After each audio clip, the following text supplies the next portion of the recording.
అనంతపురం జిల్లాలో చోటు చేసుకున్నటువంటి ఒక ఘోర రోడ్డు ప్రమాదానికి సంబంధించిన డీటెయిల్స్ ఇప్పుడు నేను మీకు చెప్పబోతున్నాను. అయితే వ్యూవర్స్కి ఒక చిన్న హెచ్చరిక, చూపించబోయేటువంటి ఆ విజువల్స్ చూడడానికి కొంచెం కష్టంగాను కఠినంగాను ఉండొచ్చు, మిమ్మల్ని బాధించవచ్చు. దానికోసం నేను ముందే హెచ్చరిస్తున్నాను.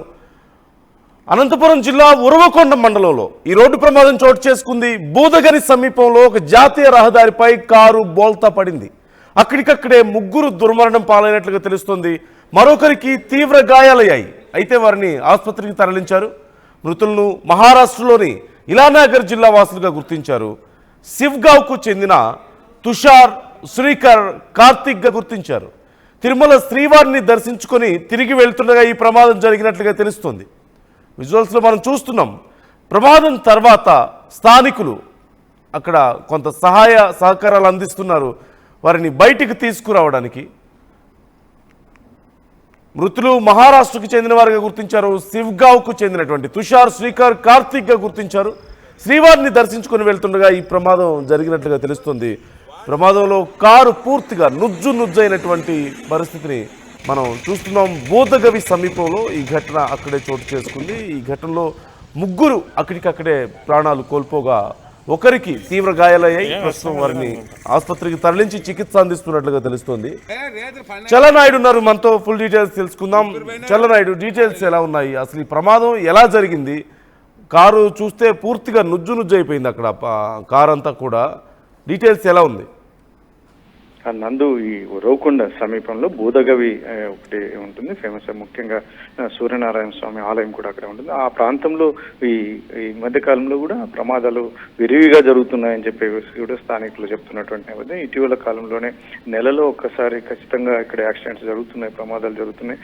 తీవ్రంగా ఏదైతే ఉందో మనం ప్రాణాలు నష్టపోతున్నటువంటి నేపథ్యం అని చెప్పేసి స్థానికులు చెప్తున్నటువంటి నేపథ్యం. నిన్న రాత్రి ఏదైతే ఉందో 2 గంటల సమయం పైన వీరు తిరుమల దర్శనానికి వెళ్ళి తిరిగి వెళ్తున్నటువంటి నేపథ్యంలో వీరు బయట ప్రాంతం మహారాష్ట్ర నుంచి వచ్చినటువంటి శివ్గావ్లోనే అక్కడి నుంచి వచ్చారు. ఇటువంటి పరిస్థితుల్లోనే తిరుగు ప్రయాణం శ్రీవారిని దర్శించుకుని తిరుగు ప్రయాణంలో ఈ ఘోర సంఘటన జరిగింది అని చెప్పేసి స్థానికంగా ప్రాథమికంగా నిర్ధారణకు వచ్చినటువంటి నేపథ్యం. పోలీసులు అయితే చెప్తున్నటువంటిది ఏమైందంటే అతివేగమైన ఉండొచ్చు, లేదంటే నిద్ర, ఆ సమయంలో ఖచ్చితంగా నిద్ర తూగి ఏదన్నా వెహికల్ పల్టీలు కొట్టడం వల్ల ఇది ఘోర సంఘటన జరిగి ఉండవచ్చు అని చెప్పేసి ప్రాథమికంగా ఒక నిర్ధారణకు వచ్చినటువంటి నేపథ్యం. అయితే వీరంతా మాత్రం మహారాష్ట్రకు చెందిన వారు కాబట్టి వీరిని వివరాలు కూడా సేకరిస్తున్నటువంటి నేపథ్యం. ముగ్గురు అయితే అక్కడికక్కడే చనిపోయినటువంటి పరిస్థితుల్లో మిగతా ఒకరిని అతనికి కూడా గాయాలైనటువంటి పరిస్థితి.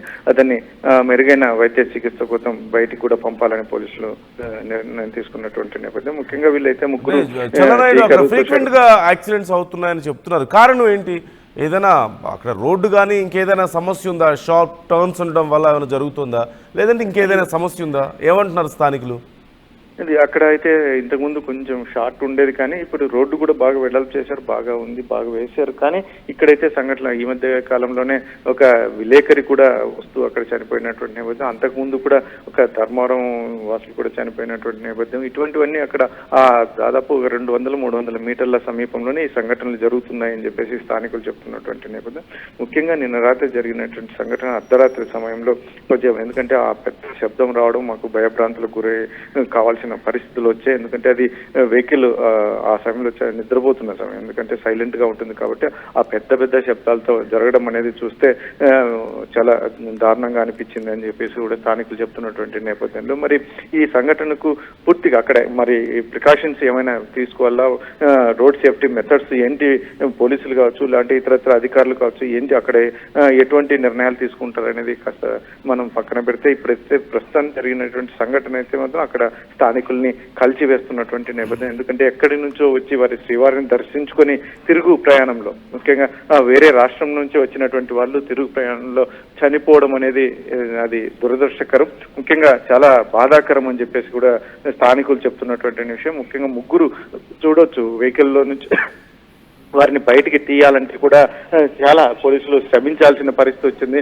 ముఖ్యంగా ఇరుకు బాడీస్ అయితే చిన్న భిన్నమైనటువంటి పరిస్థితి. అక్కడైతే ఇరుక్కుపోయి ఉన్నటువంటి బాడీస్ ని వారు పోలీసులు బయటికి తీయడానికి కూడా చాలా ఇబ్బంది పడాల్సిన పరిస్థితి వచ్చింది. కాబట్టి వీరు కూడా వేగం కూడా, ఎందుకంటే ఆ సమయంలో ఆపోజిట్ వెహికల్స్ కూడా పెద్దగా ఉండవు కాబట్టి అతివేగంతో కూడా వెళ్తున్నట్టుగా కనిపిస్తుంది ముఖ్యంగా.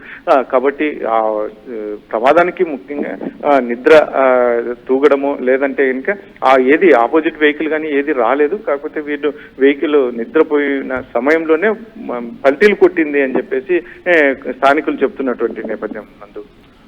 Right, thank you చల్లనాయుడు.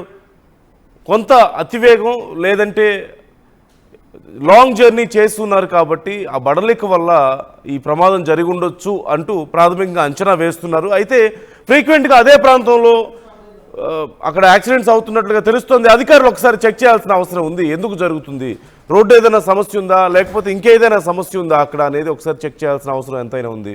మరోవైపు ఈ బూదగవి సమీపంలో ఈ జాతీయ రహదారిపై కారు బోల్తా పడింది. ముగ్గురు అక్కడికక్కడే దుర్మరణం పాలైతే మరొకరికి తీవ్ర గాయాలైనట్లుగా తెలుస్తోంది. అయితే మరింత మెరుగైన చికిత్స కోసం పెద్ద ఆసుపత్రికి తరలించాలి, ఏదైనా దగ్గరలో ఉన్నటువంటి సిటీకి తరలించాలి అంటూ వారు ప్రయత్నాలు చేస్తున్నట్టుగా తెలుస్తోంది. పోలీసులు కేసు నమోదు చేసి దర్యాప్తు చేస్తున్నారు.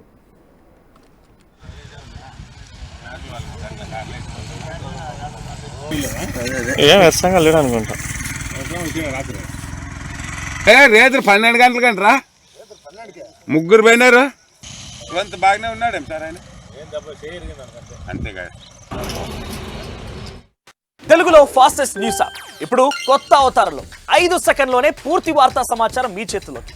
సోషల్ మీడియా ట్రెండ్స్ మీ కళ్ళ ముందుకే live TV and voice search options తో ఇప్పుడే డౌన్లోడ్ చేయండి. యాప్ లింక్ డిస్క్రిప్షన్ లో ఉంది.